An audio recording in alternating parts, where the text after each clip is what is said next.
ఇప్పుడు మనం నాటుకోడి చికెన్ కర్రీ ఎలా చేయాలో చూద్దాం.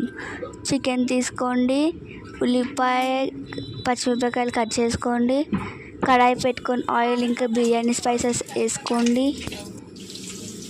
మళ్ళీ ఆనియన్స్ వేసేసి మంచిగా మిక్స్ చేసేసేయండి.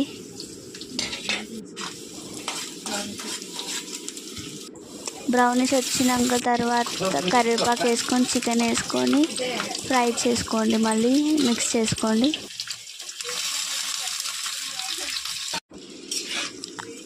నీట్గా ఫ్రై చేసుకున్న తర్వాత 2 minutes వరకు లిడ్ క్లోజ్ చేసేసేయండి. 2 minutes తర్వాత తీసి ఫ్రై చేసి పసుపు, ఉప్పు, అల్లం వెల్లుల్లి పేస్ట్ వేసుకొని నీట్గా మిక్స్ చేసేసుకొని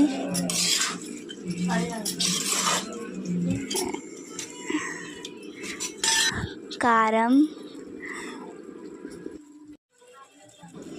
పెప్పర్, చికెన్ మసాలా వేసుకొని నీట్గా కలుపుకోండి. తర్వాత క్లోజ్ చేయండి 10 minutes వరకు. అంతే, మన నాటుకోడి చికెన్ కర్రీ రెడీ అయిపోయింది. ఓకే, మన ఛానల్ సబ్స్క్రైబ్ చేసుకోండి.